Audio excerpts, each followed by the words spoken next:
Hello everyone, मैं वीरेंद्र काद्यान। इस video में हम horizontal distribution of temperature cover करेंगे। इससे पहली वीडियो में मैंने वर्टिकल डिस्ट्रीब्यूशन ऑफ टेम्परेचर के बारे में बताया है, तो पहले आप वो वीडियो देखिएगा और उसके बाद हॉरिजॉन्टल डिस्ट्रीब्यूशन ऑफ टेम्परेचर ये वीडियो देखिएगा।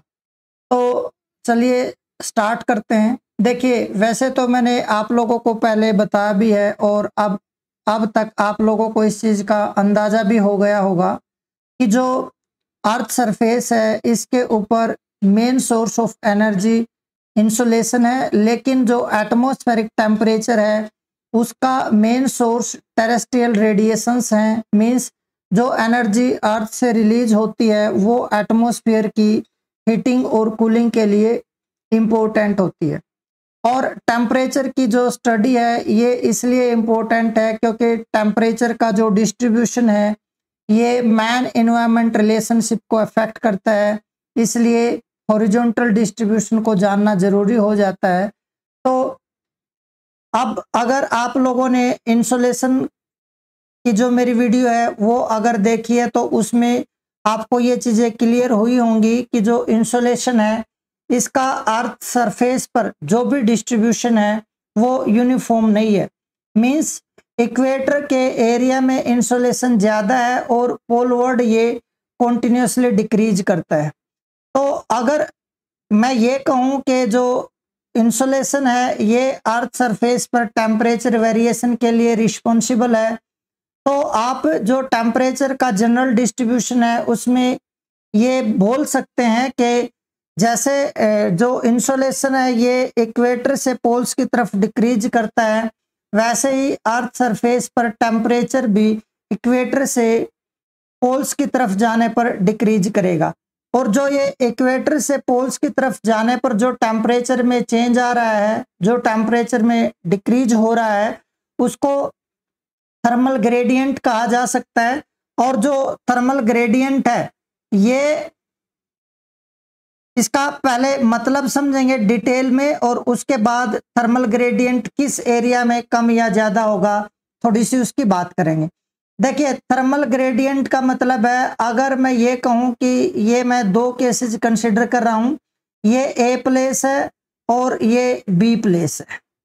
तो ये जो ए और बी प्लेसेज हैं इनके बीच का जो टेम्परेचर डिफरेंस है ये टेम्परेचर वेरिएशन जो है थर्मल ग्रेडियंट को बताएगा।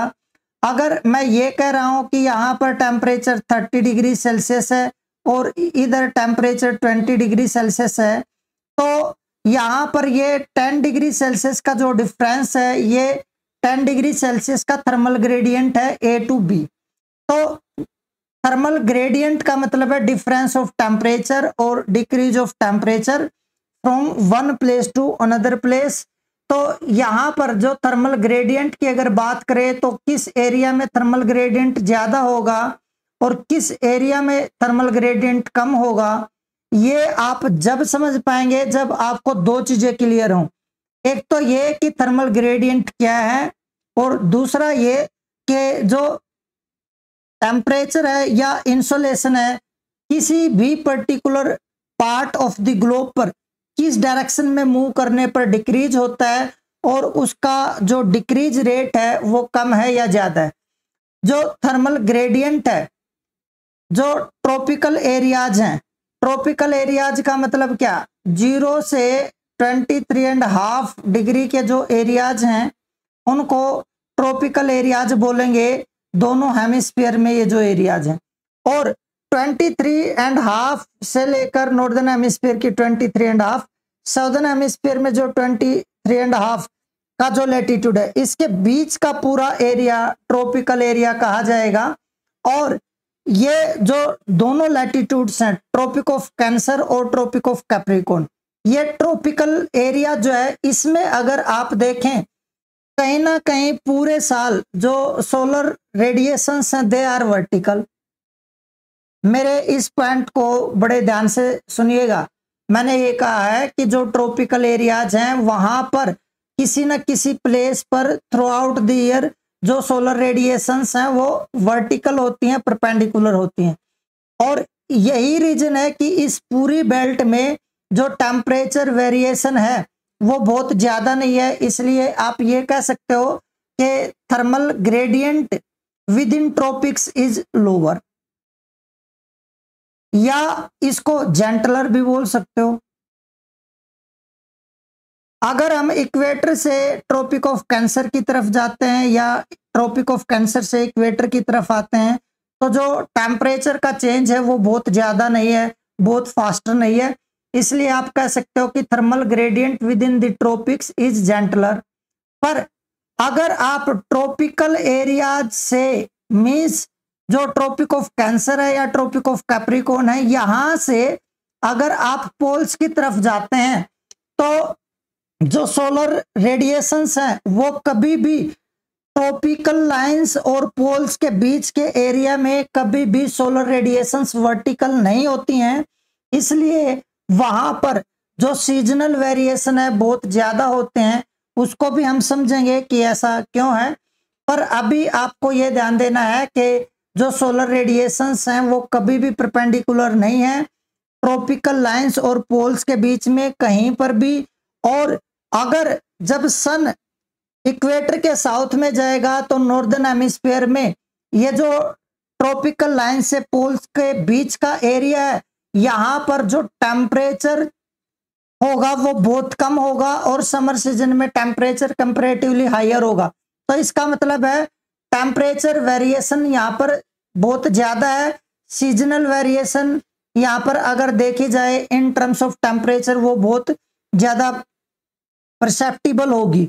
पर अगर आप ट्रॉपिकल लाइन से पोल्स की तरफ जाते हैं तो कॉन्टिन्यूसली जो सोलर रेडिएशंस हैं उनका जो एंगल है विद रिस्पेक्ट टू ग्राउंड वो कॉन्टिन्यूसली डिक्रीज होता है, इसलिए इस एरिया में ट्रॉपिक से लेकर पोल्स तक का ये जो एरिया है इसमें थर्मल ग्रेडियंट स्ट्रोंगर होगा। तो आपको ध्यान देना है कि थर्मल ग्रेडियंट स्ट्रोंगर कहाँ होगा और जेंटलर कहाँ होगा। तो ये पॉइंट आपको क्लियर होना चाहिए, सीधी सीधी स्टेटमेंट मिल जाएगी कि जो थर्मल ग्रेडियंट है ये स्ट्रोंगर होगा हायर लैटिट्यूड्स पर और जेंटलर होगा लोअर लैटिट्यूड्स पर। तो बिल्कुल ध्यान देना है। जो टेम्परेचर का जनरल डिस्ट्रीब्यूशन की अगर बात करते हैं तो ये इक्वेटर टू पोल्स डिक्रीज करता है, पर इसका मतलब ये नहीं है कि जो मैक्सिमम टेम्परेचर है it is recorded over the equator. ये इक्वेटर पर मैक्सिमम नहीं होता है, रादर मैक्सिमम टेम्परेचर जो रिकॉर्ड किया जाता है ये सब ट्रॉपिकल बेल्ट में रिकॉर्ड किया जाता है। और सब ट्रॉपिकल बेल्ट का मतलब क्या, सब ट्रॉपिकल जो रीजन्स हैं वो रीजन्स होते हैं जो ट्रॉपिकल लाइंस हैं 23.5 नॉर्थ एंड साउथ के जो लैटिट्यूड्स हैं इनके आसपास का जो एरिया होता है इसको सब ट्रॉपिकल बेल्ट या सब ट्रॉपिकल जोन बोलते हैं। और इस बेल्ट में टेम्परेचर जो है हाईएस्ट होता है, मैक्सिमम टेम्परेचर इक्वेटर पर कभी भी रिकॉर्ड नहीं किया गया है, जबकि मैक्सिमम टेम्परेचर की अगर बात करें तो वो सब ट्रॉपिकल एरिया में रिकॉर्ड किया जाता है। और इसके कुछ रीजन्स हैं, ये रीजन्स अगर आप जान जाएंगे तो आप बिल्कुल क्लियर हो जाएंगे कि हाँ क्यों सब ट्रॉपिकल एरियाज में जो टेम्परेचर है वो मैक्सिमम रिकॉर्ड किया गया। अब जो रीजन्स हैं उनकी थोड़ी सी बात कर लेते हैं।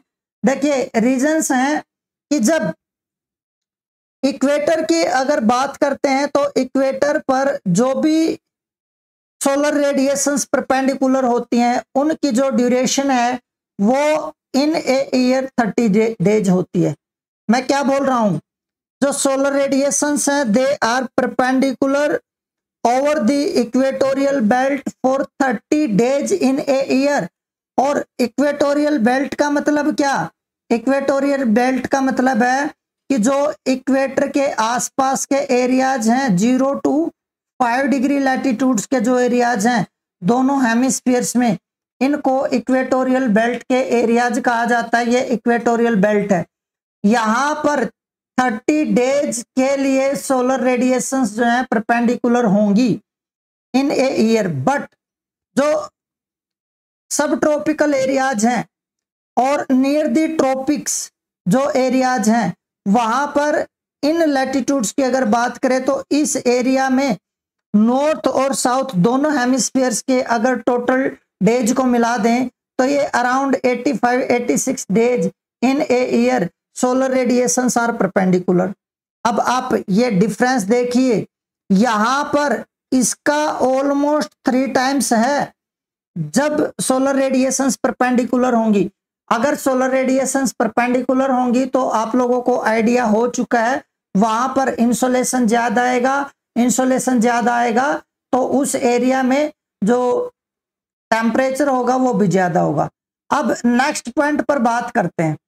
जो सब ट्रॉपिकल एरियाज हैं, अगर इनकी बात करें तो इनमें जो एटमॉस्फेरिक ट्रांसपेरेंसी है वो भी ज्यादा होती है। एटमॉस्फेरिक ट्रांसपेरेंसी का मतलब क्या कि जो सोलर रेडिएशंस हैं they can come to the ground in larger amount. मतलब जो एटमॉस्फेयर है उसमें ह्यूमिडिटी बहुत कम है या वाटर वेपर्स बहुत कम है, क्लाउड्स फॉर्मेशन बहुत कम है, इसलिए क्या होगा जो सन से एनर्जी अर्थ सरफेस तक आएगी वो ज्यादा आएगी। अगर जो स्काई है it is covered with clouds तो सन से आने वाली एनर्जी कम आएगी अर्थ सरफेस पर और टेम्परेचर कम हो जाएगा। पर जो सब ट्रॉपिकल एरियाज हैं वहां पर क्या है, उन एरियाज में oceanic expansion in comparison to equatorial areas, सब ट्रॉपिकल एरियाज में ओशनिक एक्सपेंशन कम है। अगर ओशनिक एक्सपेंशन कम होगी तो वहां से होने वाला जो इवेपरेशन होगा इक्वेटर के एरिया की तुलना में कम होगा। और जो इक्वेटोरियल बेल्ट है ना, अगर उसकी बात करें तो वहां पर सन से जो भी एनर्जी ओशंस के ऊपर आएगी उसका अबाउट 50%, ये मैग्नीट्यूड देखिए, ओशनिक सरफेस पर जितनी सन से एनर्जी आ रही है उसका about 50% energy is consumed for evaporation and convection. पर अगर सब ट्रॉपिकल एरिया की बात करें तो ओशनिक एक्सपेंशन कम है, तो जो एनर्जी इवेपरेशन में यूज होनी थी तो वो एनर्जी अब इवेपरेशन में यूज नहीं हो रही है। अब वो किस में यूज होगी, अब वो एटमॉस्फेयर की हीटिंग में यूज होगी, इसलिए भी टेम्परेचर इंक्रीज हो जाएगा। नेक्स्ट फैक्टर क्या हो सकता है, नेक्स्ट फैक्टर है जो इक्वेटोरियल बेल्ट है उसमें मैंने पहले भी बताया है अभी कि वहां पर इवेपरेशन और कन्वेक्शन ज्यादा है। इसका मतलब है 50% एनर्जी इवेपरेशन और कन्वेक्शन में यूज हो गई तो एटमॉस्फेयर की हीटिंग के लिए कम एनर्जी बचेगी। और इसके साथ साथ इन एडिशन टू इट क्या हो रहा है, हर रोज वहां पर इवनिंग टाइम में रेनफॉल हो जाते हैं। Almost in every day rainfall occurs in the equatorial belt. तो इसका मतलब क्या हुआ, जिस टाइम पर रेनफॉल हो रही है क्लाउड्स हैं तो उस टाइम पर इंसोलेशन भी नहीं आ रहा होगा, बल्कि वहां पर कूलिंग को कंट्रीब्यूट करेगा जो रेनफॉल है। तो इस चीज को अगर आप देखें तो ये सारे फैक्टर्स रिस्पॉन्सिबल हैं जो सब ट्रॉपिकल एरियाज हैं वहां पर मैक्सिमम टेम्परेचर की रिकॉर्डिंग के लिए। तो ये चीज आपको थोड़ा सा ध्यान रखनी है। रीजंस आपसे पूछे जा सकते हैं एग्जाम में, और जो यूपीएससी या नेट जेआरएफ की तैयारी कर रहे हैं जो भी कैंडिडेट्स, वो इन रीजंस को ध्यान में रखेंगे। यहां से फ्रीक्वेंटली आपको क्वेश्चन मिल सकता है। जो वर्टिकल डिस्ट्रीब्यूशन ऑफ टेम्परेचर है वहां से भी क्वेश्चन आते हैं, लेकिन जो हॉरिजॉन्टल डिस्ट्रीब्यूशन ऑफ टेम्परेचर है उसमें सब ट्रॉपिकल एरियाज में मैक्सिमम टेम्परेचर जो रिकॉर्ड किया जाता है उसके रिगार्डिंग क्वेश्चन आने की पॉसिबिलिटी ज्यादा रहती है। प्लस जो हॉरिजॉन्टल डिस्ट्रीब्यूशन ऑफ टेम्परेचर है it is shown with the help of isotherms. ये जो आइसोथर्मल लाइंस हैं इनके रिगार्डिंग भी क्वेश्चंस फ्रीक्वेंटली पूछे जाते हैं, तो इनकी जो प्रॉपर्टीज हैं वो भी आपको पता होना चाहिए। ध्यान से सुनिएगा जो पॉइंट मैं बोल रहा हूं कि जो हॉरिजॉन्टल डिस्ट्रीब्यूशन है टेम्परेचर का over the earth surface it is shown with the help of isothermal lines.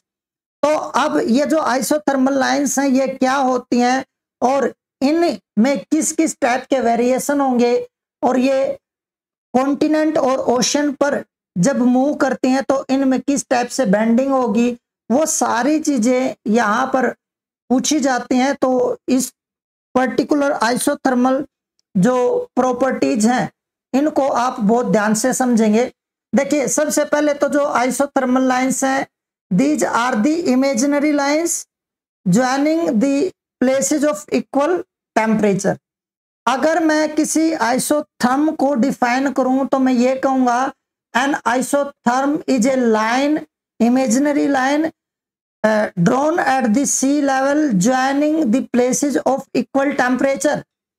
तो यहां पर कई चीजें हैं, एक तो इमेजिनरी लाइन है, दूसरा क्या है, ये जिन प्लेसेस का इक्वल टेम्परेचर होगा उनको ज्वाइन करने वाली लाइन होगी। नेक्स्ट पॉइंट जो यहाँ पर ध्यान देने लायक है वो ये है कि they are drawn at sea level. इसका मतलब क्या, इसका मतलब ये कि ये जो प्लेसेस होते हैं उनके रियल टेम्परेचर को नहीं दिखा रही हैं, रादर ये सी लेवल पर उन प्लेसेस का जो टेम्परेचर होगा उनको दिखाती हैं। इसलिए रियल टेम्परेचर को ये ना दिखाने के कारण ये कहा जाता है कि आइसोथर्मल मैप्स जो होते हैं वो एग्रीकल्चरल पर्पजेज के लिए या फार्मर्स के लिए ज़्यादा यूजफुल नहीं होते हैं। इनको जो है ईस्ट टू वेस्ट ड्रॉ किया जाता है। ईस्ट टू वेस्ट ड्रॉ करने का मतलब क्या, ये एक दूसरे के ऑलमोस्ट पैरेलल होंगे। अगर ग्लोब पर मैं east to west isothermal lines draw करूंगा तो ये ऑलमोस्ट एक दूसरे के पैरेलल होंगे। मैं कुछ ऐसा बोल रहा हूं जैसे ये ग्लोब मान लेते हैं, इस ग्लोब पर ये आइसोथर्मल लाइंस हैं ये, ठीक है। तो अगर ये ईस्ट टू वेस्ट मैंने अगर ड्रॉ की है तो ये almost parallel to each other होंगी। पर यहां पर अगर आपको स्टेटमेंट मिले कि always they are parallel to each other, बिल्कुल गलत होगा। और अगर मैं ईस्ट टू वेस्ट ड्रॉ कर रहा हूं तो मैं ये भी कह सकता हूं कि they are almost parallel to the latitudes. तो ये स्टेटमेंट्स भी यूज की जाती है। जो आइसोथर्मल लाइंस हैं they are drawn almost parallel to latitudes, बिल्कुल ये भी सही होगा। पर अगर आपको जो रिजिड कंडीशंस वाले वर्ड्स होते हैं जैसे ऑलवेज, कंप्लीटली, थोरोली, अगर इस टाइप के वर्ड्स यूज करके स्टेटमेंट्स दी जाती हैं तो वो 99% केसेस में गलत ही होती हैं, पर्टिकुलरली क्लाइमेटोलॉजी के केस में। तो यहाँ पर आपको ध्यान ये देना है कि जो आइसोथर्मल लाइंस हैं they follow the latitudes, it means they are more or less parallel to the latitudes but not always. इस चीज को ध्यान देंगे। जो आइसोथर्मल लाइंस हैं अगर हम इनको ड्रॉ करते हैं तो इनके बीच में गैप जो है वो यूनिफॉर्म नहीं होता है, कहीं पर ज्यादा होगा और कहीं पर कम। ये जो गैप होगा ये थर्मल ग्रेडियंट को बताएगा, टेम्परेचर ग्रेडियंट को बताएगा। जो थर्मल ग्रेडियंट है इसका मतलब हम जान चुके हैं, जो थर्मल ग्रेडियंट है ये कम होगा या ज्यादा होगा ये गैप पर डिपेंड करेगा। अगर आइसोथर्मल लाइंस जो है दे आर क्लोजली स्पेस्ड तो उस टाइम पर जो थर्मल ग्रेडियंट होगा वो स्ट्रोंगर होगा। और अगर वाइडली स्पेस्ड हैं ये आइसोथर्मल लाइंस, दूर दूर हैं, तो जो टेम्परेचर में चेंज होगा, जो टेम्परेचर डिफरेंस होगा वो कंपैरेटिवली कम होगा। और इसको कुछ इस टाइप से हम लोग जान सकते हैं, जैसे मान लेते हैं ये कुछ आइसोथर्मल लाइंस हैं, मैं यहाँ पर ड्रॉ कर रहा हूं, ये आइसोथर्मल लाइंस हैं और ये आइसोथर्मल लाइंस मैं इस साइड भी ड्रॉ कर देता हूं, सेम टेम्परेचर वाली आइसोथर्मल लाइंस हैं। ये मान लेते हैं ये 20 डिग्री सेल्सियस टेम्परेचर है, ये 21, 22, 23, 24। सिमिलरली यहाँ पर 20 डिग्री सेल्सियस से लेकर 24 तक। अब अगर इस चीज को देखें तो यहाँ पर ये कुछ डिस्टेंस है ग्राउंड के ऊपर और ये कुछ डिस्टेंस है ग्राउंड के ऊपर। आप लोगों को साफ साफ दिख रहा है ये डिस्टेंस। यहां से अगर मैं इस साइड मूव करता हूं तो ये कम डिस्टेंस होगी, और अगर यहाँ से इस साइड मूव करके मैं इस पॉइंट पर पहुंचता हूं तो ये ज्यादा डिस्टेंस होगी। अगर यहाँ पर आप देखिए 4 डिग्री सेल्सियस के टेम्परेचर का डिफरेंस आया इतनी डिस्टेंस ट्रेवल करने के बाद, और सेम टेम्परेचर का डिफरेंस आया ऑलमोस्ट डबल डिस्टेंस ट्रेवल करने के बाद, तो इसका मतलब ये है कि जल्दी जल्दी टेम्परेचर चेंज कहाँ हो रहा है। अगर मैं यहां से यहां जाऊं तो जल्दी जल्दी टेम्परेचर चेंज इस केस में होगा, अगर मैं यहां से यहां जाऊं तो यहां पर टेम्परेचर चेंज होने में टाइम लगेगा। अब अगर मुझे यहां से यहां मूव करना है तो जो टेम्परेचर ग्रेडियंट है वो फास्टर होगा, यहां से यहां मूव करूंगा तो टेम्परेचर ग्रेडियंट जो है वो जेंटलर होगा, स्लो होगा। तो इस एग्जाम्पल से आप ये समझ सकते हैं कि अगर जो गैप है वो कम है या आइसोथर्मल लाइंस क्लोजली स्पेस्ड है तो जो टेम्परेचर ग्रेडियंट होगा वो ज्यादा होगा। यहाँ पर टेम्परेचर ग्रेडियंट ज्यादा है, मतलब जल्दी जल्दी टेम्परेचर चेंज हो रहा है, यहाँ पर टेम्परेचर बहुत ज्यादा जल्दी चेंज नहीं हो रहा। तो क्लोजली स्पेस्ड जो आइसोथर्मल लाइंस हैं they suggest about faster change of temperature और स्टीपर थर्मल ग्रेडियंट। इस पॉइंट को ध्यान रखेंगे, स्टेटमेंट में दिया जा सकता है। जो आइसोथर्मल लाइंस हैं ये ओशंस के कंपैरिजन में लैंड पार्ट पर ज्यादा क्लोजली स्पेस्ड होंगी, जहां पर भी एक पॉइंट बिल्कुल ध्यान से सुनिएगा, जहां पर भी वाटर की अमाउंट ज्यादा होगी या एटमॉस्फेयर में मॉइस्चर ज्यादा होगा। अगर अर्थ सरफेस पर वाटर की अमाउंट ज्यादा है तो डेफिनेटली उस एरिया में जो उस वाटर के ऊपर जो एटमॉस्फेयर होगा उसमें भी मॉइस्चर ज्यादा होगा। और मैंने आप लोगों को ये चीजें heating and cooling of the atmosphere में बताई थी कि अगर एयर ड्राई है तो उसमें जल्दी जल्दी टेम्परेचर चेंज होगा, और अगर वाटर है मॉइस्चर ज्यादा है तो वहां पर टेम्परेचर चेंज धीरे धीरे होगा, क्योंकि वाटर का नेचर होता है वो धीरे धीरे गर्म होगा, धीरे धीरे ठंडा।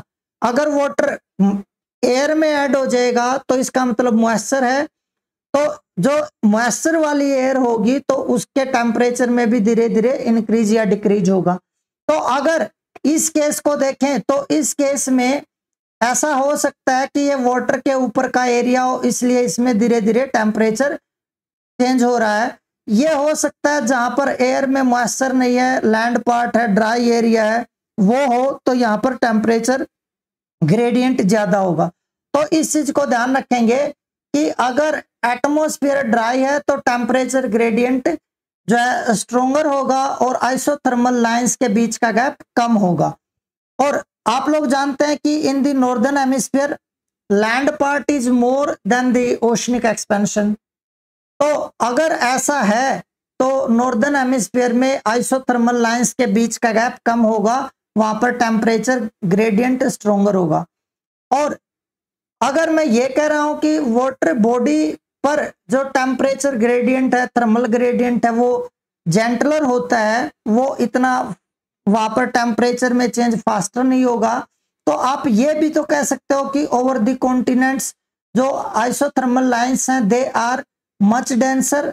यहाँ पर क्लोजली स्पेस्ड का मतलब क्या, आइसोथर्मल लाइंस की जो डेंसिटी है वो ज्यादा है, वो डेंसर है, इसका मतलब वो पास पास हैं।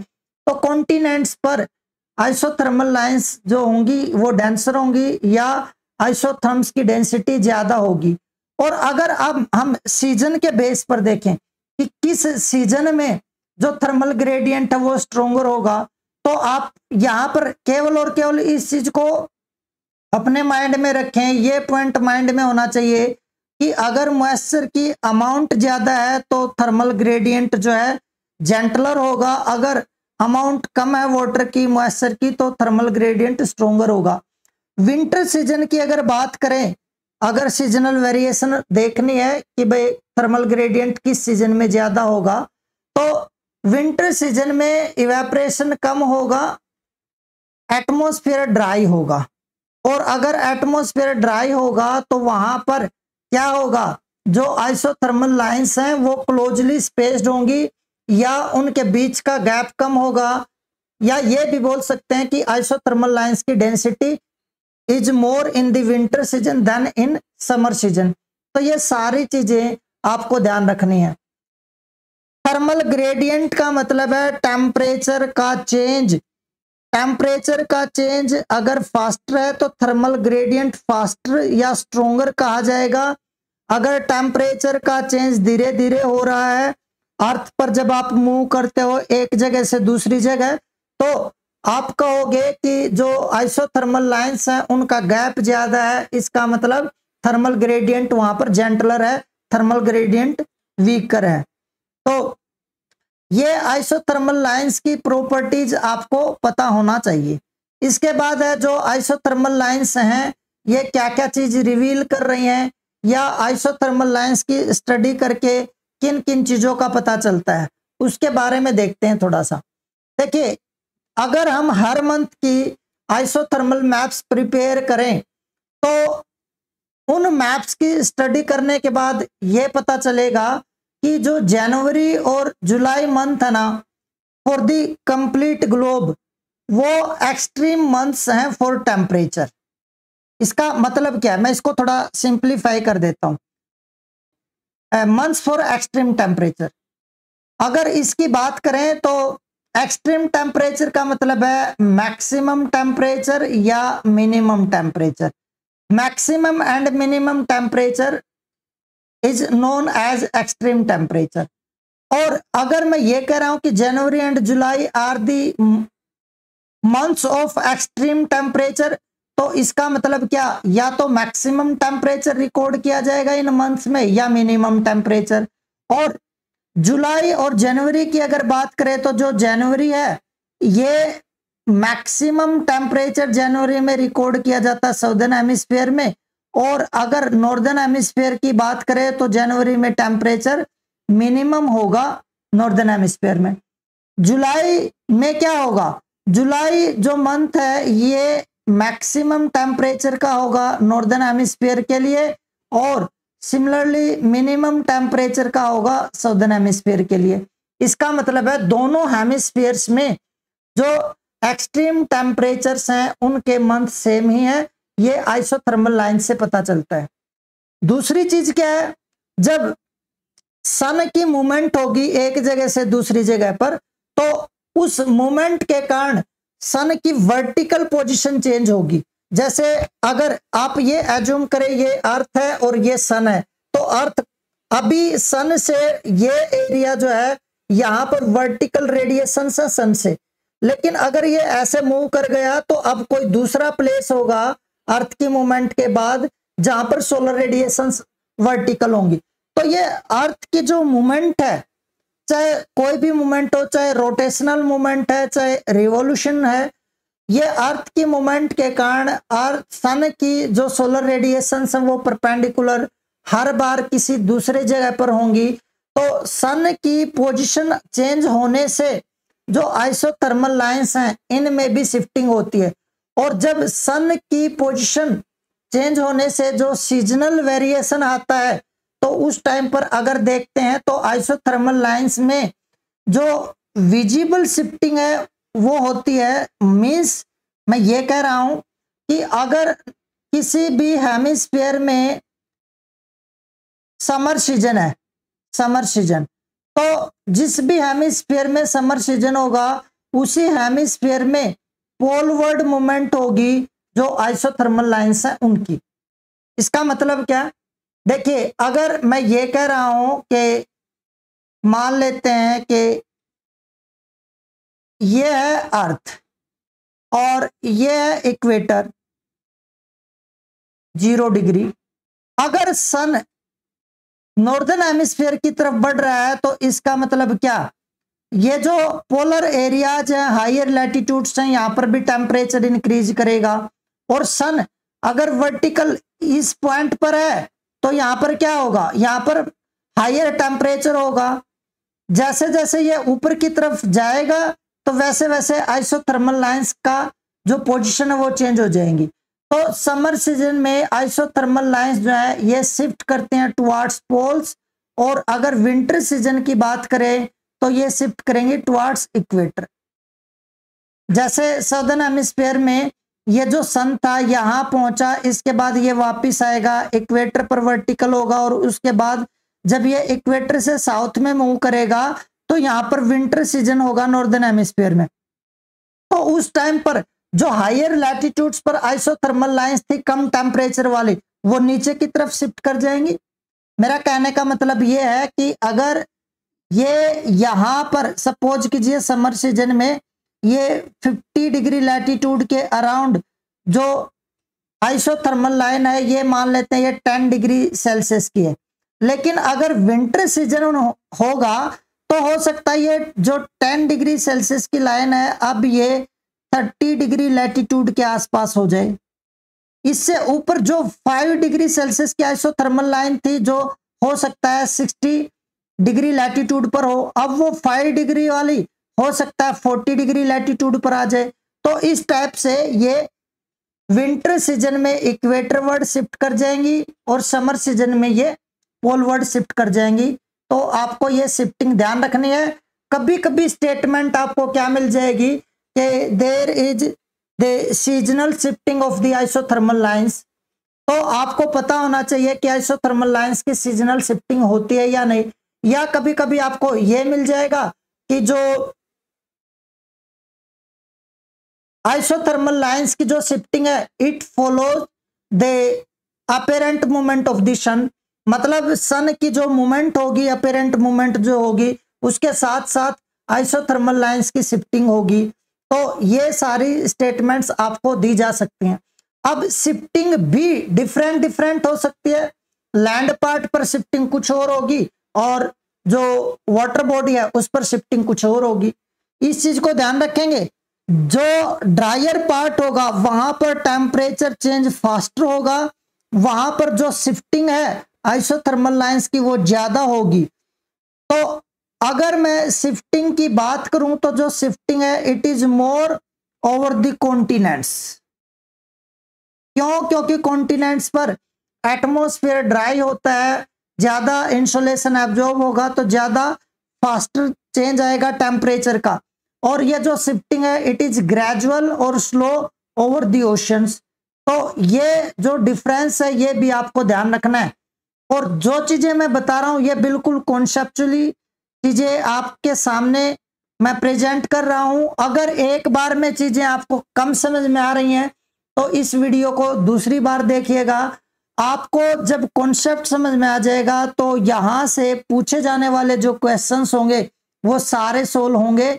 और यहां से पूछे जाने वाले क्वेश्चंस जब तक आप कॉन्सेप्चुअली स्ट्रोंग नहीं है तब तक नहीं कर पाएंगे। विद कॉन्फिडेंस आपको कहीं ना कहीं डाउट रहेगा और हो सकता है आप क्वेश्चंस को गलत अटेम्प्ट करें। तो इसलिए कॉन्सेप्ट को बिल्कुल क्लियर करें। तो शिफ्टिंग कहां ज्यादा होगी? कॉन्टिनेंट्स पर, ओशंस के कंपैरिजन में। अब मैंने कॉन्टिनेंट्स पर शिफ्टिंग ज्यादा ओशंस के कंपैरिजन में ये तो बता दिया, पर आपसे हो सकता है ये पूछ लिया जाए कि shifting of isothermal line is more in northern hemisphere than in southern hemisphere. तो फिर आपको अगर कॉन्सेप्ट क्लियर नहीं है तो वहां पर आप सही से आंसर नहीं कर पाएंगे। पर नॉर्दर्न हेमिस्फीयर में शिफ्टिंग ज्यादा होगी साउदर्न हेमिस्फीयर की बजाय, क्योंकि नॉर्दर्न हेमिस्फीयर में अराउंड 80% जो है लैंड पार्ट है और अराउंड 20% ओशन है, जबकि साउदर्न हेमिस्फीयर में जस्ट उल्टा है, इसका रिवर्स है। तो नॉर्दर्न हेमिस्फीयर में एटमॉस्फेयर कंपैरेटिवली ड्रायर होगा, इसलिए क्या होगा वहां पर टेम्परेचर वेरिएशन फास्टर होगा और यही रीजन है कि वहां पर जो शिफ्टिंग है वो ज्यादा होगी। अब इसको दूसरे तरीके से बोला जा सकता है कि where there is more density of isothermal lines they are more prone to shifting. अगर जो डेंसिटी है आइसोथर्मल लाइंस की ज्यादा है तो वहां पर शिफ्टिंग भी ज्यादा होने की संभावना होगी। तो बिल्कुल सही है, जहां पर टेम्परेचर चेंज फास्टर होगा वहां पर शिफ्टिंग भी फास्टर होगी, बेंडिंग भी फास्टर होगी। ठीक है, तो इन चीजों को ध्यान रखेंगे। बेंडिंग के बारे में मैं अभी आगे बात करूंगा। तो शिफ्टिंग का मतलब है पोजीशन चेंज होना आइसोथर्मल लाइंस की, और ये पोजीशन चेंज सीजनल वेरिएशन के साथ होती है। इसके बाद है जो आइसोथर्मल लाइंस हैं इनकी स्टडी से ये पता चला कि जो मैक्सिमम और मिनिमम टेम्परेचर है, इसकी जो रिकॉर्डिंग है वो कॉन्टिनेंट्स पर हुई है। मतलब कॉन्टिनेंट ओशंस के ऊपर हाईएस्ट या लोवेस्ट टेम्परेचर रिकॉर्ड नहीं किया गया, ये कॉन्टिनेंट्स हैं जहां पर हाईएस्ट और लोवेस्ट टेम्परेचर रिकॉर्ड किया गया है। अगर इस पॉइंट को देखें तो कहीं ना कहीं ऑलरेडी मैं इसको बता चुका हूं। मैंने क्या बोला था, जहां पर एयर ड्राई होगी, जहां पर मॉइस्चर कम होगा, वहां पर टेम्परेचर तेजी से अप एंड डाउन होगा। कॉन्टिनेंट्स पर ही एयर कंपैरेटिवली ड्रायर होते हैं, इसलिए टेम्परेचर तेजी से अप एंड डाउन होता है। जब समर सीजन होगी तो हाईएस्ट टेम्परेचर रिकॉर्ड किया जाएगा, जब विंटर सीजन होगी तो लोवेस्ट टेम्परेचर रिकॉर्ड किया जाएगा। तो इसलिए कॉन्टिनेंट्स पर ही एक्सट्रीम टेम्परेचर्स की रिकॉर्डिंग की जाती है। जो आइसोथर्मल लाइंस हैं, अगर आपने, जब मैंने ये बोला था कि ये ईस्ट टू वेस्ट ड्रॉ की जाते हैं, तो वहां पर मैंने बताया था कि दे फॉलो द लैटिट्यूड्स। पर अगर लैटिट्यूड्स फॉलो की बात करूं तो वो एक जनरल स्टेटमेंट है, इसका मतलब ये नहीं है कि they are straight lines parallel to the latitudes. अगर लैटिट्यूड्स के ऑलमोस्ट पैरेलल होंगी, या मैं ये कहूं कि isothermal lines are more or less parallel to each other और मोर और लेस स्ट्रेट, तो मैं ये कहूंगा कि they are more regular. Regularity of isothermal lines का मतलब है कि दे शुड बी स्ट्रेट। अगर वो मोर और लेस स्ट्रेट हैं तो isothermal lines are more regular. और इस रेगुलरिटी की अगर बात करें तो रेगुलरिटी ओशंस पर ज्यादा होगी in comparison to the continents. अब इस चीज को भी थोड़ा सा कॉन्सेप्चुअली समझ लेते हैं। देखिए, अगर मैं ये कह रहा हूं कि ये एक आइसोथर्मल लाइन है, इसके ऑलमोस्ट पैरेलल दूसरी आइसोथर्मल लाइन है, इसके almost parallel next isothermal line है, तो इसका मतलब क्या होगा? इसका मतलब यह होगा कि इनके बीच का जो टेम्परेचर चेंज है वो यूनिफॉर्मली टेम्परेचर चेंज होता जा रहा है। पर अगर ये इरेगुलर होंगी, टेढ़ी मेढ़ी होंगी, तो क्या होगा? जो आइसोथर्मल लाइन मूव कर रही थी, अगर वहां पर टेम्परेचर सेम नहीं रहा जो पीछे वाले एरिया में था, तो वो बेंड कर जाएगी, वो वहां से मुड़ जाएगी, तो फिर वो रेगुलर नहीं होगी। पर अगर टेम्परेचर में यूनिफॉर्मिटी होगी तो वो रेगुलर भी होगी, स्ट्रेट भी होगी। ओशंस पर टेम्परेचर बहुत धीरे धीरे चेंज होता है, इसलिए ओशंस के ऊपर दे are more or less parallel to each other, क्योंकि जो सरफेस है उस पर एक जैसा ही टेम्परेचर अगर होगा एक वाइडर एरिया पर, तो वहां पर क्या होगा? आइसोथर्मल लाइन स्ट्रेट भी होंगी और वाइडली स्पेस्ड भी होंगी। पर अगर कॉन्टिनेंट्स की बात करें, कॉन्टिनेंट्स के सरफेस पर क्या, कहीं पर माउंटेन है, कहीं पर प्लेट्यूज हैं, किसी एरिया में डेंसर फॉरेस्ट हैं, कहीं पर डेजर्ट्स हैं, तो वहां पर फ्रीक्वेंट चेंजेस हैं in the nature of the surface, इसलिए आइसोथर्मल लाइंस स्ट्रेट नहीं हो सकती। वो जो है इक्वल टेम्परेचर के प्लेसेस को ज्वाइन करने के लिए जिगजैग होंगी, टेढ़ी मेढ़ी होंगी। तो आप कह सकते हैं कि जो रेगुलरिटी है वो कॉन्टिनेंट्स पर कम और ओशंस पर ज्यादा। अब ओशंस पर रेगुलरिटी ज्यादा है, तो आपको फिर सोचना पड़ेगा कि ओशंस की एक्सपेंशन किस हेमिस्फीयर में ज्यादा है? साउदर्न हेमिस्फीयर में।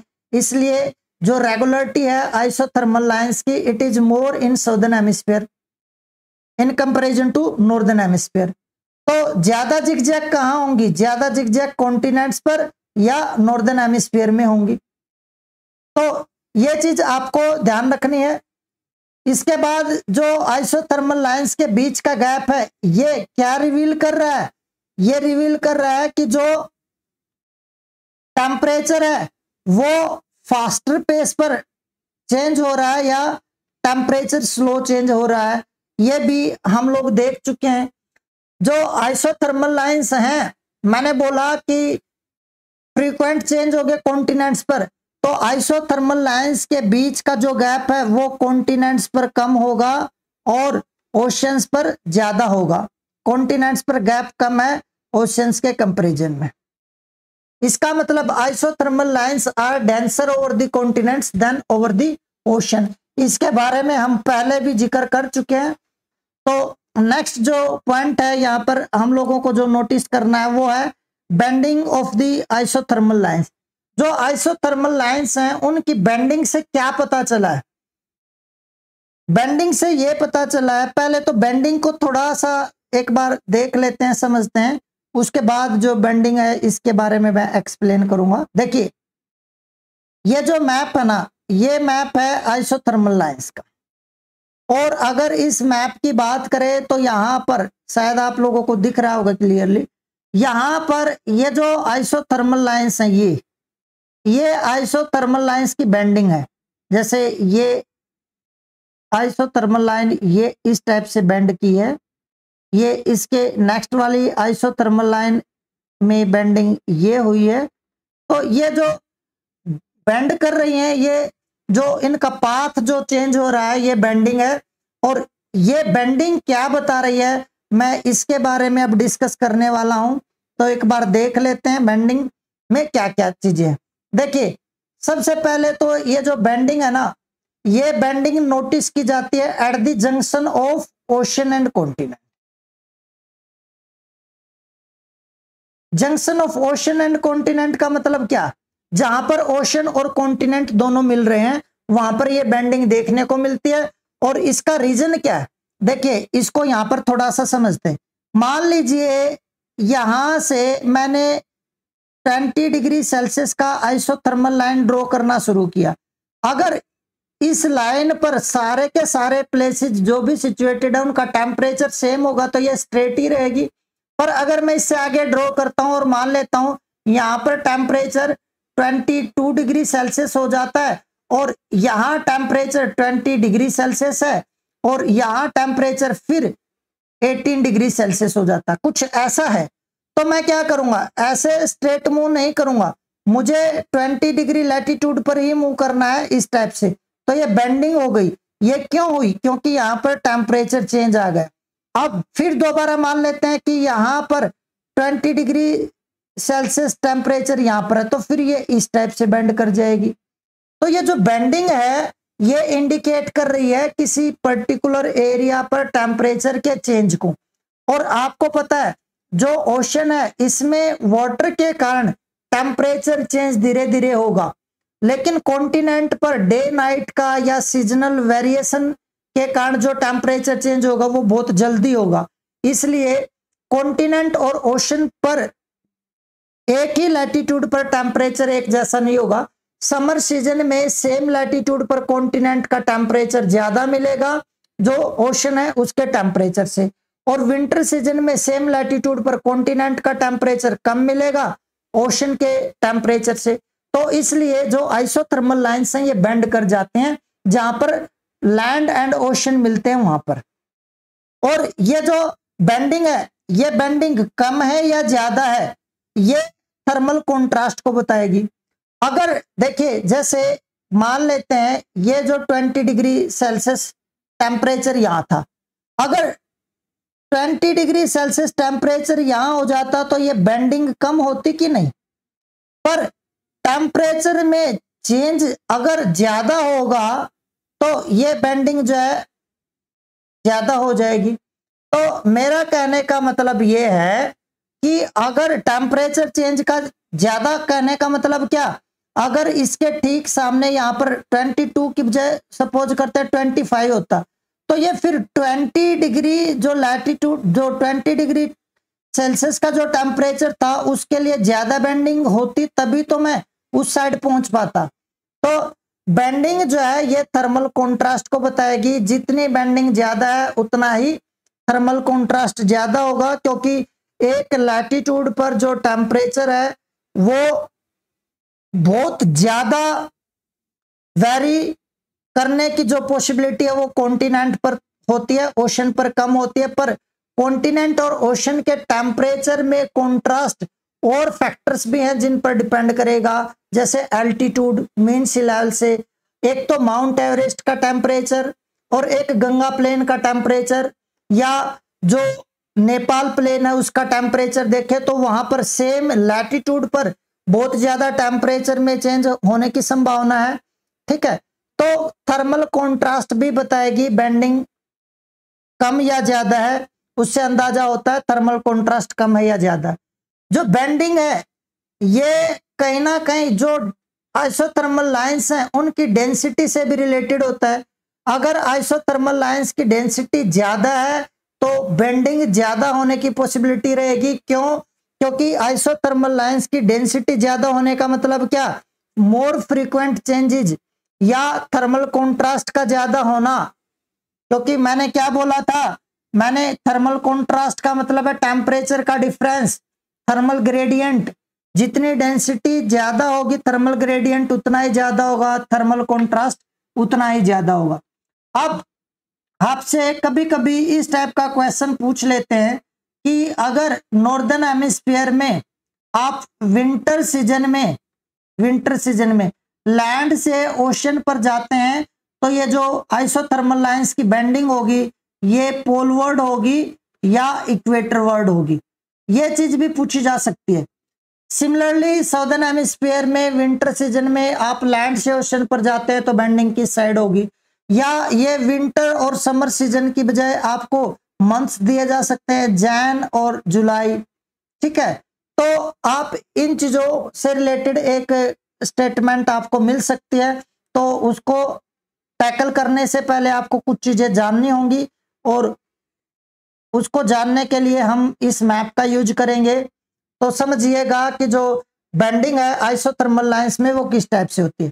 देखिए आप लोगों को ये दो तीन चीजें ध्यान रखनी है कि एक तो जो लैंड है इसका टेम्परेचर समर सीजन में ज्यादा होता है जो ओशन है इसके टेम्परेचर के कंपैरिजन में, एक पॉइंट। दूसरा पॉइंट है कि जो ओशन है इस पर जो टेम्परेचर होगा विंटर और समर में ज्यादा डिफरेंस नहीं आएगा, temperature more or less same रहेगा। ओशनिक एरिया में जो विंटर और समर सीजन है बहुत कम डिफरेंस होगा। नेक्स्ट पॉइंट आपको यह जानना है कि जो ओशनिक एरियाज हैं इनमें वाटर की मिक्सिंग ज्यादा होने के कारण टेम्परेचर की यूनिफॉर्मिटी ज्यादा होती है। लैंड पर फ्रीक्वेंट चेंजेस होते हैं टेम्परेचर के, वो मैं पहले भी बता चुका हूं। तो यहां पर आपको एक पॉइंट और ध्यान रखना है कि इक्वेटर से अगर हम पोल्स की तरफ जाते हैं तो टेम्परेचर डिक्रीज करता है। अगर आपको ये 3 पॉइंट याद है तो आइसोथर्मल लाइंस की जो बेंडिंग है वो आपको समझ में आ जाएगी। अब देखिए स्टार्ट करते हैं। ये यहां पर जो आइसोथर्मल लाइंस दे रखे हैं इनके टेम्परेचर हैं और ये टेम्परेचर जो है फ़ारेनहाइट में दे रखा है।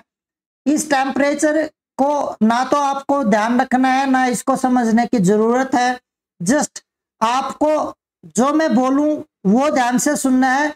आपसे क्वेश्चन बेंडिंग के रिगार्डिंग पूछा जाता है और वो बेंडिंग वाला क्वेश्चन आपका सोल्व होना चाहिए। अब देखिए मान लेते हैं कि अभी विंटर सीजन है, नॉर्दर्न हेमिस्फीयर के लिए विंटर सीजन है, तो कौन सा मंथ होगा? जनवरी। अब जनवरी में मैं मान लेता हूं ये जो सेंट्रल एशिया का पार्ट है ये यहां का मैं टेम्परेचर एज्यूम कर लेता हूं। ठीक है, यहां ये जो लाइन है ये वाली जो लाइन है ये 32 फ़ारेनहाइट टेम्परेचर को दिखा रही है ये वाली लाइन। अब अगर ये 32 फ़ारेनहाइट की टेम्परेचर का जो आइसोथर्म है जब आप इसको यहां से ईस्ट से वेस्ट की तरफ ड्रॉ करोगे तो ओशनिक एरिया के पास जाते हुए आप जो है पोल्स की तरफ मुड़ रहे हो। पोल्स की तरफ आप इधर बेंड नहीं किए, इक्वेटर की तरफ बेंडिंग नहीं हुई है, पोल्स की तरफ हुई है। और ये पोल्स की तरफ बेंडिंग क्यों हुई है? ये इसलिए हुई है कि अगर आप यहां से ओशन पर आएंगे तो लैंड के कंपैरिजन में लैंड पर विंटर सीजन में टेम्परेचर कम होता ओशन के कंपैरिजन में। तो अगर ये 32 डिग्री फ़ारेनहाइट की लाइन थी तो यहां पर टेम्परेचर अगर आप इधर आते तो देखिए ये कितना है 50 फ़ारेनहाइट का आइसोथर्मल लाइन है यहाँ पर। तो आपको यहाँ पर टेम्परेचर ज्यादा मिला। अगर आप फर्दर इक्वेटर की तरफ आओगे तो टेम्परेचर बढ़ेगा, यहाँ देखिए 59, 68, तो टेम्परेचर इधर बढ़ रहा है। पर अगर आप पोल्स की तरफ जाओगे क्योंकि आपको पता है टेम्परेचर पोल्स की तरफ घटेगा तो हमें कम टेम्परेचर चाहिए तो पोल्स की तरफ बेंडिंग होगी। तो जब आप लैंड से ओशन पर जाएंगे विंटर सीजन होगा तो बेंडिंग किस साइड होगी? पोलवर्ड। और इसी टाइप से अगर आप ओशन से लैंड पर आएंगे विंटर सीजन में, देखिए ये 32 डिग्री फ़ारेनहाइट का आइसोथर्म है। अगर आप यहां से सीधे लैंड पार्ट पर एंटर कर जाते तो यहाँ पर टेम्परेचर देखिए ये आपको मिलेगा, ये वाला जो आइसोथर्मल लाइन है वो इस टाइप से गया हुआ है, ये माइनस में है, ये भी माइनस है, -13 डिग्री फ़ारेनहाइट। तो इससे अगर आप स्ट्रेट आते हैं तो यहाँ पर आपको -13 डिग्री -14 डिग्री फ़ारेनहाइट का टेम्परेचर मिलता, पर आपको चाहिए कितना 32 डिग्री फ़ारेनहाइट, तो इसलिए आपको इक्वेटर की तरफ मुड़ना पड़ेगा। तो ये जो बेंडिंग है ये आपको, ये चीजें अगर आप ध्यान रखेंगे तो आपको समझ में आएंगी, और ये आपको विंटर सीजन के लिए, समर सीजन के लिए या जनवरी और जुलाई का पूछ सकते हैं। और जनवरी और जुलाई का ही क्यों लिया जाता है आइसोथर्मल मैप्स, क्योंकि जो मैक्सिमम और मिनिमम टेम्परेचर है ना वो जनवरी और जुलाई में ही रिकॉर्ड किए जाते हैं। इसलिए यहां पर देखिए ये मिनिमम टेम्परेचर को दिखा रहा है ये एरिया, ठीक है, माइनस में है, मिनिमम टेम्परेचर है ये अर्थ का जिस टाइम पर ये मैप बनाया गया होगा उस टाइम पर। तो इस चीज को अगर आप देखें तो आइसोथर्मल लाइंस की जो बेंडिंग है ये इंपॉर्टेंट हो जाता है इसको समझना, और यहां से क्वेश्चन भी आपसे पूछे जा सकते हैं। अब बात करते हैं आगे, जो आइसोथर्मल लाइंस हैं इनकी स्टडी के बाद अब बात करेंगे जो हॉरिजॉन्टल डिस्ट्रीब्यूशन ऑफ टेम्परेचर है ग्लोब के ऊपर कैसे है उसकी बात करेंगे। क्योंकि अब तक हमने क्या देखा कि जो हॉरिजॉन्टल डिस्ट्रीब्यूशन है टेम्परेचर का, इसको आइसोथर्मल लाइंस के हेल्प से दिखाया जाता है, और मैंने अभी आइसोथर्मल लाइंस की जो प्रॉपर्टीज है उनके बारे में बताया और उनकी स्टडी से क्या पता चला वो बताया। अब जो आइसोथर्मल लाइंस की स्टडी करने के बाद हम हॉरिजॉन्टल टेम्परेचर डिस्ट्रीब्यूशन को देखेंगे। देखिए जो अर्थ है ना उसको टेम्परेचर जोन्स में सबसे पहले ग्रीक्स ने डिवाइड किया। जो एंशिएंट ग्रीक थिंकर्स हैं उन्होंने अकॉर्डिंग टू लैटिट्यूड्स अर्थ को 3 टेम्परेचर जोन्स में डिवाइड किया था, पर उन्होंने जब अर्थ को टेम्परेचर जोन्स में डिवाइड किया तो लैटिट्यूड्स पर ही मोर फोकस किया। इसलिए बोला जाता कि they have given undue importance to the latitudes while classifying the temperature zones over the earth surface. तो इनके क्लासिफिकेशन को अप्रोप्रिएट नहीं माना गया। क्यों?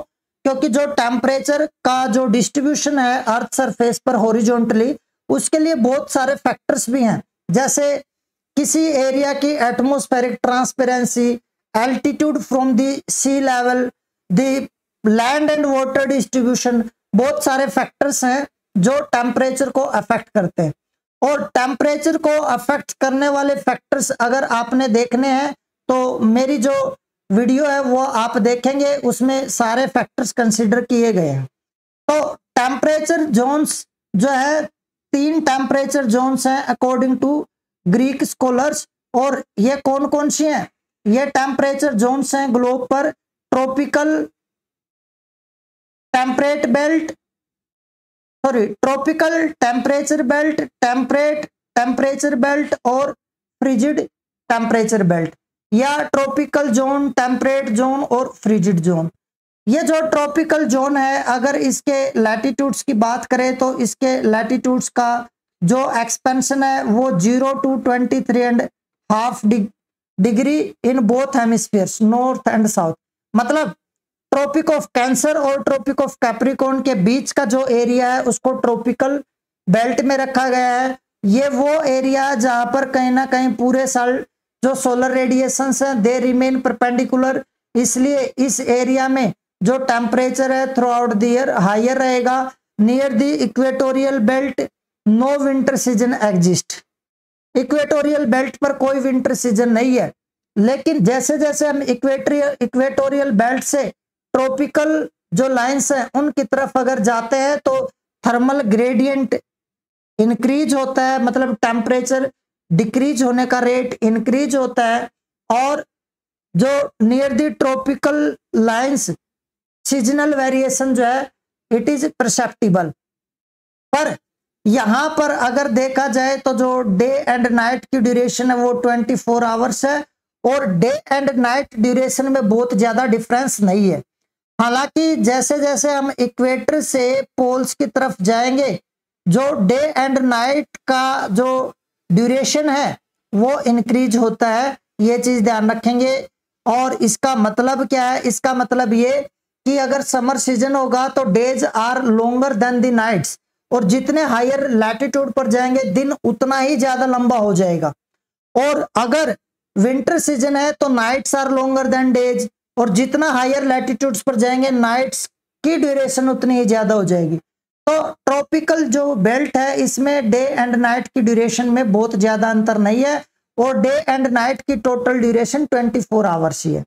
जो टेम्परेट जोन है इसकी अगर बात करें तो ये 23.5 से 66.5 डिग्री लैटिट्यूड्स के बीच का जो बेल्ट है ये टेम्परेट बेल्ट है, और इसमें कभी भी सोलर रेडिएशन जो है they never be perpendicular anywhere over the globe. इस बेल्ट की बात कर रहा हूं मैं। और इसका मतलब क्या? इसका मतलब यह है कि इन एरियाज में जैसे जैसे आप हायर लैटिट्यूड्स की तरफ जाओगे टेम्परेचर कॉन्टिन्यूसली डिक्रीज करेगा, क्योंकि इंक्लिनेशन सोलर रेडिएशंस का बढ़ता चला जाएगा। और यहां पर डे एंड नाइट की ड्यूरेशन तो 24 आवर्स ही होगी, लेकिन जो डे एंड नाइट के टाइम का डिफरेंस होगा वो ज्यादा होगा। जैसे अगर ट्रॉपिकल एरिया में during summer season day time किसी पर्टिकुलर प्लेस पर मान लेते हैं कि 11, समर सीजन में डे टाइम मान लेते हैं 13 आवर्स है, तो उसी टाइम पर यहां पर डे टाइम किसी भी पर्टिकुलर लैटिट्यूड पर 13 आवर्स से ज्यादा होगा। हो सकता है हायर लैटिट्यूड्स पर वो जो डे है वो 17 आवर्स का हो जाए, 16 आवर्स का हो जाए, और नाइट जो है और छोटी हो जाएंगी। तो यहां पर डे एंड नाइट की जो ड्यूरेशन है उसमें ज्यादा डिफरेंस हो जाएगा। Days and nights are longer, ठीक है, वो depending upon the season. Frigid zone की अगर बात करें तो ये 66.5 से लेकर पोल्स तक का जो एरिया है दोनों हेमिस्फीयर में ये फ्रिजिड जोन है। यहाँ पर solar radiations are highly inclined, therefore near the poles ground is snow covered because of very low temperature there.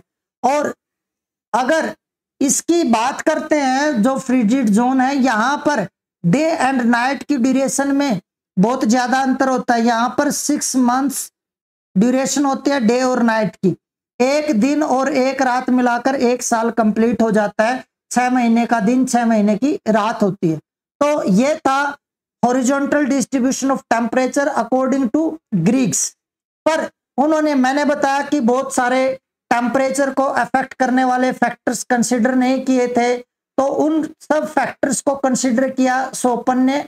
तो सोपन ने जो क्लासिफिकेशन दिया है दैट इज मोर अप्रोप्रिएट, और उसने जो क्लासिफिकेशन दिया जो आइसोथर्मल लाइंस हैं उनके बेस पर ट्रॉपिकल, टेम्परेट और फ्रिजिड जोन को उन्होंने डिवाइड किया है, डिजाइन किया। तो जो सोपन है इनके अकॉर्डिंग देखिए कौन कौन से टेम्परेट कौन कौन सी टेम्परेचर जोन है। तो 26 डिग्री सेल्सियस 26 डिग्री सेल्सियस का जो आइसोथर्मल लाइन है वो ट्रॉपिकल जोन को बताएगी। जैसे मान लेते हैं ये ग्लोब है, ये इक्वेटर है, इक्वेटर के इस साइड 20 डिग्री आइसोथर्मल लाइन है, ये 20 डिग्री सेल्सियस आइसोथर्मल लाइन है। तो ये वाला जो बेल्ट होगा ये ट्रॉपिकल बेल्ट है। 20 डिग्री सेल्सियस आइसोथर्मल लाइन दोनों हेमिस्फीयर में ट्रॉपिकल जोन को बता रहे हैं। इसके बाद इन समर सीजन में कंसीडर किया है इन्होंने कि कोई 10 डिग्री सेल्सियस की आइसोथर्मल लाइन है समर सीजन में, और यहां पर जब समर सीजन होगा सदर्न हेमिस्फीयर में तब इन्होंने ये 10 डिग्री सेल्सियस की आइसोथर्मल लाइन ली। ये एरिया, ये वाला एरिया, ये एरिया है टेम्परेट जोन। टेम्परेट मैंने क्या बोला, समर सीजन में 10 डिग्री की जो आइसोथर्मल लाइन है वो टेम्परेट जोन, और जो फ्रिजिड जोन है उसको सेपरेट करती है। तो ये जो बचा हुआ भाग है ये कौन सा है, ये फ्रिजिड जोन है। तो सोपन ने आइसोथर्मल लाइंस के बेस पर हॉरिजॉन्टल डिस्ट्रीब्यूशन ऑफ टेम्परेचर दिया है। आपको ये ध्यान रखना है, पूछा जा सकता है कि भाई किसने आइसोथर्मल लाइंस के बेस पर ग्लोब को डिफरेंट टेम्परेचर जोन्स में डिवाइड किया था, तो ही वाज सोपन। ठीक है, और इन्होंने ये जो आइसोथर्मल लाइंस कंसीडर की है, ये समर सीजन की आइसोथर्मल लाइंस कंसीडर की है। तो ये था हॉरिजॉन्टल डिस्ट्रीब्यूशन ऑफ टेम्परेचर। अगर आपको चीजें समझ में आई है तो बहुत अच्छा है, और अगर कहीं पर कोई भी डाउट है तो कमेंट्स कीजिए, आपको रिप्लाई मिलेगा। मिलते हैं नेक्स्ट वीडियो में। Thank you.